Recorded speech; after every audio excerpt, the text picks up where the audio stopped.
আমার এই টাইপের ভিডিওগুলোর জন্য বিগত আওয়ামী লীগ সরকারের আমলে বেশ কিছু আইনি প্রক্রিয়ার মধ্যে আমাকে পড়তে হয়েছিল।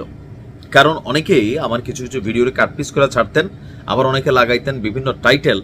তো এই ভিডিওগুলোর খুব বড় একটা অডিয়েন্স আছে আমার কাছে মনে হয়।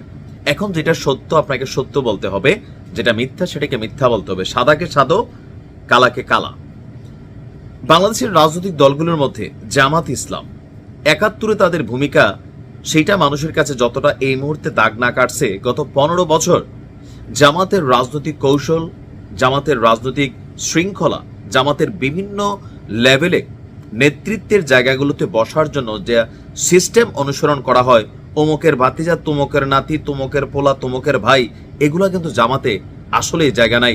বিশেষ করে ইউনিভার্সিটি লেভেলে ছাত্র শিবিরকে দেখার মোটামুটি সুযোগ হয়েছিল, বন্ধু বান্ধব লেভেলে অনেকেই ছিল। এরকম একটা বক্তব্য একবার দিছিলাম যে ছাত্রলীগ ছাত্রদলের তুলনায় ছাত্র শিবিরে নিয়ম শৃঙ্খলা, তারপর হচ্ছে আপনার পদ পদবি, এগুলো মানে বিভিন্ন ধাপ অনুসরণ করে আপনাকে কোষ্টি পাথরে যাচাই বাছাই করে এই পদ পদবিগুলো অর্জন করতে হয়। আর আমাদের অন্যান্য দলগুলোর মধ্যে হ্যালোতে কানেক্ট হয়ে যায়, অথবা ভাইয়ের ছেলে, ভাইয়ের ভাই, এটা তো না দিয়া উপায় নাই। তো এই যে সিস্টেমগুলো, এগুলো ছাত্রদের মধ্যে বা সাধারণ জনগণের মধ্যে একটা প্রভাব কিন্তু ফেলে, এবং তাদের কাছে মনে হয় যে হ্যাঁ, এখানে কোয়ালিটিটাকে প্রকাশ করার সুযোগ আছে। যার কারণে ৭১ সালে বিতর্কিত ভূমিকার পরেও জামাত ইসলামের বিভিন্ন সেক্টরে আপনার একটা বড় ধরনের কর্মী বাহিনী তৈরি হয়েছে। এই যে কথাগুলা বলতেছি, আমি কিন্তু জামাতের একজন বড় সমালোচক, তারপরেও এই ধরনের বক্তব্যগুলো জামাত অর্জন করছে। এখন ভিডিওর টাইটেল এবার আসেন, কেন এটা দিলাম, জামাত ইসলাম কামড়া করল কি?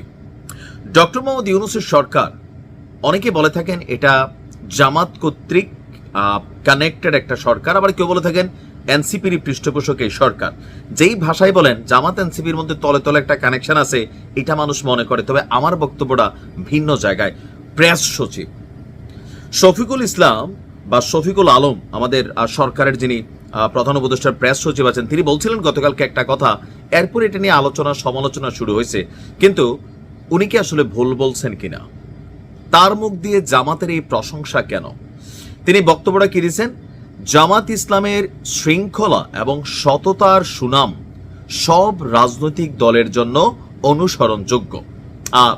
আমাদের দলটির যিনি প্রধান আছেন ডাক্তার শফিকুর রহমানের স্বাস্থ্য পরিস্থিতি নিয়ে একটা স্ট্যাটাসে তিনি এই কথা লিখছেন। এরপরে শুরু হয়েছে বিভিন্ন ধরনের অ্যাক্টিভিটিস। শফিকুল আলম মাঝে মাঝে উল্টাপাল্টা কথা বলেন, আমাদের প্রধান উপদেষ্টার প্রেস সচিব, এবং কয়েকবার তিনি ধরাও খাইছেন। বাট এই বক্তব্যটা নিয়ে আমি কেন তার পক্ষে অবস্থান নিচ্ছি বা আমি কেন সাপোর্ট করছি, এই কারণে সাপোর্ট করছি, তিনি কিন্তু মিথ্যা বলেন নাই। জামাত ইসলাম ১৯৭১-এর অ্যাক্টিভিটিসের পরও, এত বড় কলঙ্কজনক একটা ইতিহাস অধ্যায় থাকার পরেও কেন আসলে জনপ্রিয়তা পাচ্ছে, যারা মাঠের রাজনীতি করছেন তারা কিন্তু জানার কথা। ধরেন আমাদের আওয়ামী লীগ, বিএনপি বা অন্যান্য গতানুগতিক ধারার রাজনৈতিক দলগুলোতে আমাদের যেই ছাত্র বাহিনীটা থাকে, ছাত্রলীগ, ছাত্র দল, অথবা ছাত্র অমুক, ছাত্র তমুক, বিভিন্ন সেক্টরে আছে। জামাতের হচ্ছে ছাত্র শিবির। তো স্টুডেন্ট লাইফ থেকেই আপনি দেখবেন যে জামাত একদম মানে প্রাইমারি স্কুল থেকে তাদের অ্যাক্টিভিটিসগুলো পৌঁছাই দেওয়ার চেষ্টা করে ভিন্নভাবে। মানে বিভিন্ন কুইজ প্রতিযোগিতা, সাধারণ জ্ঞান প্রতিযোগিতা, তারপর নামাজ পড়ছেন কিনা, এরপর হচ্ছে মানে বিভিন্ন ধরনের শিক্ষামূলক অ্যাক্টিভিটিস, এগুলোর মধ্যে একদম অল্প বয়সে একটা ছেলে বা মেয়ের কাছে পৌঁছানোর চেষ্টা করে, যেই চেষ্টাটা অন্য দলের মধ্যে নাই, আসলেই কিন্তু নাই। এরপর স্কুল লেভেলে গেলেও তাদের অ্যাক্টিভিটিসগুলো থাকে। এরপর তারা সেখান থেকে বিভিন্ন কুইজ, মেধা প্রতিযোগিতার মধ্যে থেকে নেতৃত্ব তারা টার্গেট করা শুরু করে। এরপরে শুরু হয় ইউনিভার্সিটি লেভেল। যখনই আপনি ইউনিভার্সিটি লেভেলে যাবেন, শিক্ষা জীবনের সবচেয়ে গুরুত্বপূর্ণ সময় এটা। তো আমাদের অন্যান্য দলগুলোর মধ্যে কলার টলার খুইলা মোটা চেইন, আমি পড়ি বাট এটা অন্য কারণে পড়ি, যাই হোক, তো এরকম চেন টেন থাকে, বুতাম টুতাম খোলা থাকে, সিগারেট টিকেট টানা, মালটাল খাওয়া, চশমা থাকতে হবে, চুল বড় থাকতে হবে, হাতে খারু বালা, এগুলা আমাদের স্টুডেন্ট বয়সে আপনি দেখবেন কেউ শখ করে পড়ে, কেউ পলিটিক্যালি বড় লিডার যে হয়েছে এটা প্রমাণ করার জন্য পড়ে। আবার ধরেন কথায় কথা বলে এ আমার চিনস, অমুকের তমুক, তমুকের তমুক। কিন্তু টোটালি ব্যতিক্রম আপনি পাবেন শিবিরের মধ্যে। আপনি ইউনিভার্সিটি লেভেলে যদি অ্যাডমিশন নিতে যান বা যে কোনো কাজে যান, দেখবেন যে শিবির সবার আগে দৌড়ে আসা, আপনার সহযোগিতা, বিভিন্ন ফর্ম পূরণ করা, এই অ্যাক্টিভিটিসগুলো তারা করে। তো এগুলোর মাধ্যমে হয় কি, তাদের বিনয় ব্যবহার, এখানে অনেক পোলাপাইন যারা রাজনীতি মনা না, তারা রাজনীতির প্রতি একটা আকৃষ্টতা হয় বা এই মানুষগুলোর প্রতি আকৃষ্ট হয়। নাম্বার 2, ধর্ম। যেহেতু আমরা মুসলিম, যে যত পাপিষ্টই হই, বাট ধর্মের প্রতি সবারই অনুভূতির জায়গাটা আছে। জামাত ইসলাম বা ছাত্র শিবির তারা যখন করে, তারা করে কি মেসের মধ্যে পড়াশোনা ঠিকমতো করতে হয়, নামাজ আপনাকে ঠিকমতো পড়তে হয়, এরকম বিভিন্ন অ্যাক্টিভিটিসগুলো তারা করে। যারা খুব কাছ থেকে শিবিরের অ্যাক্টিভিটিস দেখছেন তারা কিন্তু জানেন। তো এই বিষয়গুলোর মাধ্যমে তারা একটা টিম তৈরি করে। আবার আপনি যদি তাদের রাজনীতি করতে গিয়ে জেলে যান, আমাদের অন্যান্য দলগুলো সাপোর্ট করে, বাট জামাত করে কি ভিন্ন একটা অবস্থান নিয়ে আনে।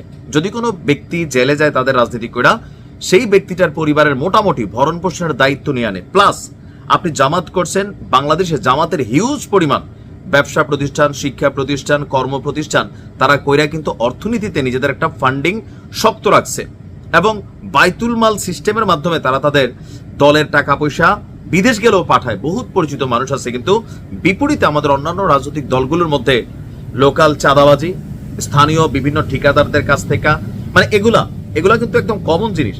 এই যে দৃশ্যগত পার্থক্য, এই জিনিসগুলো মানুষের মধ্যে কিন্তু অবজার্ভ হয়।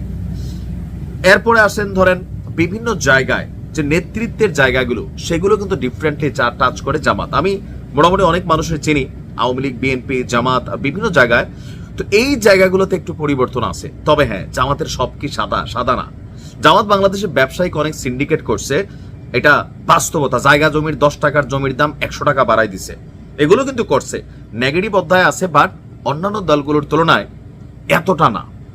তবে অনেক কিছু আছে যেগুলো হয়তো তারা গোপনে করে, আমরা প্রকাশ্যে খালি চোখে দেখি না, কিন্তু অন্যান্য দলের গুলা কিন্তু সামনে চলে আসে। এরকম বিভিন্ন কারণে জামাত 1971 সালে বিতর্কিত হবার পরেও 2025 পর্যন্ত আপনি দেখেন নিঃশেষ করার জন্য, শেষ করার জন্য বহুত চেষ্টা করা হয়েছে, কিন্তু জামাত শক্তিশালী হয়েছে। ইভেন বাংলাদেশের অনেক মানুষ এখনো বিশ্বাস করে দলীয় ম্যান্ডেটের বাহিরেও যে যারা জামাত করে তারা কিন্তু একতাদাতুল বিহাজাল ইমাম হয়ে যায়। মানে আমি অনেক জামাতি পরিবার চিনি, জামাই জামাত করে বউরও মহিলা জামাত বানায়, ছেলেরও শিবির বানায়। এটার একটা প্রসেসিং আছে। এখানে আবার গণতন্ত্র কাজ করে না। মানে অনেক ফ্যামিলির মধ্যে আমি চিনি, আপনি তো চিনবেন, অনেকের কিন্তু এরকম সিস্টেম। জামাতের ফ্যামিলি টোটালি জামাত, আবার আওয়ামী লীগ ফ্যামিলি দেখবেন একজন বিএনপি, একজন জামাত। গণতন্ত্র আছে, জামাতে আবার এই জিনিসটা নাই। এটা একতাদাতুল বিহাজাল ইমামতন্ত্র, এই সিস্টেমে চলে। তো এরকম বিভিন্ন কারণে আপনি 100টা পজিটিভ পয়েন্ট পাবেন। আর যার কারণে প্রেস সচিব যিনি আছেন শফিকুল আলম, তিনি যখন এই কথাটা বলছেন, দলীয় পয়েন্ট অফ ভিউতে আমরা হয়তো অনেকে অনেক সমালোচনা করি, কাউন্টার করি, কারণ বাংলাদেশে আমার কাছে মনে হয় ব্যক্তি, ধর্ম সবকিছুর চেয়ে ভাই রাজনৈতিক দল বড়। আপনি জামাত করে একটা লোকের মুখ দিয়ে জীবনে শেখ হাসিনার প্রশংসা আনতে পারবেন না, এগুলো হচ্ছে নেগেটিভ অধ্যায়। মানে দোষ খুঁজবেই, খালেদা জিয়ারও দোষ খুঁজবেই। আবার আওয়ামী লীগ করে একটা লোকের মুখ দিয়া সহজে আপনি জামাতের প্রশংসা আনতে পারবেন না। এটা হচ্ছে আমাদের রাজনৈতিক শিষ্টাচার এবং কালচার। তবে আমার মনে হয় জিনিসগুলো থেকে বের হয়ে আসা উচিত। অনুসরণ করার জন্য অনেক কিছুই কিন্তু জামাতের আছে, আর যার কারণে জামাত আস্তে আস্তে আস্তে আস্তে সকল দিক থেকে নিজেদের অবস্থান শক্তিশালী করতে পারছে। রাজনৈতিক কৌশল, ইভেন নেতৃত্ব থেকে কিভাবে চয়েস করতে হয়, কিভাবে নেতৃত্বের জায়গা ছেড়া দিতে হয়, পরিবারতন্ত্র কিভাবে বিলুপ্ত করতে হয়, এগুলো কিন্তু এখানে কানেক্টেড। আমার কথাগুলো অনেকের কাছে মনে হইতো হ্যাঁ বেটা তুই জামাত। ভাই আমার বহুত পরিচয়, কখনো জামাত, কখনো বিএনপি, কখনো আওয়ামী লীগ, কখনো এনসিপি, কখনো ভারতের দালাল, পাকিস্তানের দালাল, কখনো ইউনুসের দালাল। আপনার যেটা ভালো লাগে ওটা বসাই দেন কমেন্টে। ভালো থাকুন।